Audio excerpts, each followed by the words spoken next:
তো আজকে আমি কি এমন রেসিপি নিয়ে চলে এলাম, তো আমি এই ফটোটা যখন পোস্ট করি যে রেসিপি কামিং সুন আমার কাছে কমেন্টে ভরে যায় এটা কি রেসিপি। তো এটা কি রেসিপি জানতে হলে কিন্তু পুরো ভিডিওটা দেখতে হবে স্কিপ না করে। তাহলে চলুন আজকের রেসিপিটি শেয়ার করা যাক। আসসালামু আলাইকুম my lovely friends, welcome back to my channel. আমি শাবনূর, আমি চলে এলাম আবারও একটা মজাদার রেসিপির সাথে। তো আজকে থাম্বনেল দেখে অনেকে বুঝতে পেরেছেন আজকের রেসিপি কী হতে চলেছে, আবার অনেকে বুঝতে পারেননি। তো এত দুটানা না করে চলুন আমি বলে দিই আজকের রেসিপিটা কী হতে চলেছে। তো আজকে আমাদের রেসিপি হতে চলেছে কামরাঙার চাটনি।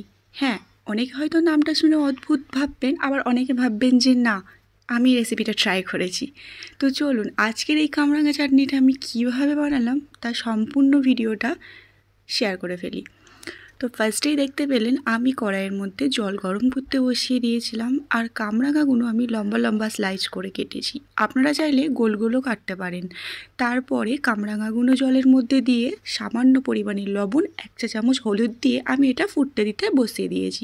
আচ্ছা, রান্নার মাঝে কিছু গুরুত্বপূর্ণ কথা বলি। এই যে আমার হাতে ইনস্ট্যান্ট যে কালারটা দেখছেন এটা মাত্র 2 ঘন্টার কালার, আর যে নেলকনের কালারটা দেখছেন এটাও খুবই 1 দিন থেকে 1.5 দিনের নেলকন ইউজ করার কালার।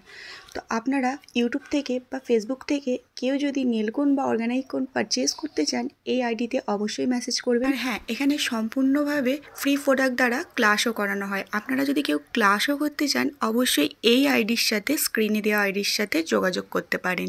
তাহলে চলুন আবারও রান্নাতে ফিরে আসা যাক। আচ্ছা, কথা বলতে বলতে দেখলেন কামরাঙাগুলো কিন্তু আমার সিদ্ধ হয়ে গিয়েছিল। খুব বেশি সিদ্ধ নয়, জাস্ট হালকা একটু নরম হওয়ার মতো আমি সিদ্ধ করে নামিয়ে নিয়েছিলাম। এবার কড়াইয়ের মধ্যে হালকা একটু সাদা তেল দিয়ে তাতে ফোড়ন দিলাম তেজপাতা, শুকনো লঙ্কা আর মৌরি। তো সেটাকে একটু ভাজা ভাজা করে নিয়ে আমি এখানে ব্যবহার করছি আমার ঘরে থাকাকালীন যে মিষ্টির রস 1 বাটি মতো বা 1 কাপ মতো, সেটাই আমি ব্যবহার করছি। আর হ্যাঁ, আমি জানি সবার ঘরে মিষ্টির রস এখন বা আপাতত অ্যালাউ নাও থাকতে পারে। তো আপনারা এই মিষ্টির রসের পরিবর্তে 1 কাপ মতো জল ব্যবহার করবেন। আমার কাছে থাকার জন্য আমি এখানে মিষ্টির রসটা ব্যবহার করেছি, না থাকলে আমিও জলটাই ব্যবহার করতাম।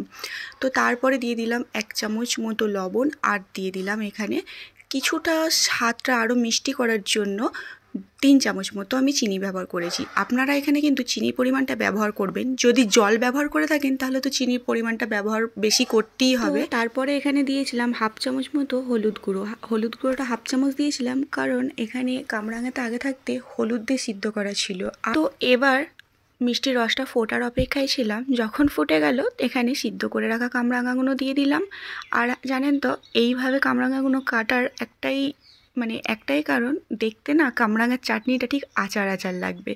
তো যাই হোক, এবার এখানে দিয়ে দেবো 1/2 চামচেরও কম ভাজা মশলা। ভাজা মশলা বলতে এখানে শুকনো লঙ্কা, তারপরে গোটা জিরে একটা ব্লেন্ড করে ভাজা মশলা তৈরি করা হয়েছিল।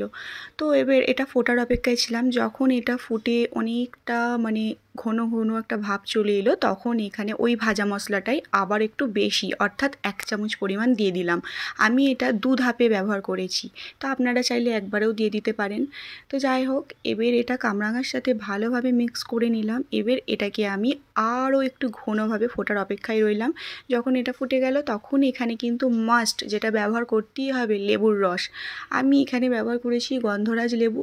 আপনাদের কাছে এটা না থাকলে স্কিপ করে নর্মাল যে লেবুটা হয় সেই নর্মাল পাতি লেবুর একটা বড় হলে একটা, আর ছোট লেবু হলে 2খানা পিস স্লাইস করে কেটে আপনারা ব্যবহার করবেন। তো যাই হোক, দেখবেন যেন লেবুর কোনো দানা না পড়ে। আমার একটা পড়ে গিয়েছিলো, আমি সেটা সাইড করে ফেলে দিয়েছিলাম। তো দেওয়ার পর ভালো করে মিক্স করে এটা যখন আরও ঘন হয়ে এলো, চাটনির যে রসটা ঘন ঘন হয়ে এলো, ঠিক এই পর্যায়ে কিছু আদা কুচি করে দিয়ে দিলাম। হ্যাঁ, আদা কুচিটাও দিতে হবে, যেটা চাটনির একটা সুন্দর ঝাঁঝ ফ্লেভার নিয়ে আসবে। তো দেখুন এই পর্যায়ে আমার চাটনির ঘনত্বটা অনেক ঘন হয়ে এসছে, তাই আমি এখানে আবারও শেষ পর্যায়ে 1 পিস ছোট পিস লেবুর রস দিয়ে দিলাম। লাস্টে কিন্তু এই লেবুর রসটা দিয়েই নামাতে হবে। তো যাই হোক, গ্যাসটা অফ করে দিলাম। এবার ঘন হয়ে আমার চাটনি তৈরি হয়ে গেল। দেখতে কিন্তু অনেকটা আচারের মতো হয়েছে। তো যাই হোক, কীরকম লাগলো আমার এই চাটনি রেসিপিটা অবশ্যই কমেন্ট করতে ভুলবেন না। আর এটা অনেকটা ইজি পদ্ধতিতে, আপনাদের বাড়িতে যদি এরকম কামরাঙা থেকে থাকে তো দেরি না করে ঝটাপট এই চাটনি রেসিপিটা একবার হলেও ট্রাই করে ফেলুন, যেটা ভাতের সাথে খেতে কিন্তু অনেক সুন্দর লাগবে, দুর্দান্ত লাগবে। তো আজকের মতো এইখানেই, আমি আবারও আসবো নতুন একটা রেসিপির সাথে। তো বাই, আল্লাহ হাফেজ।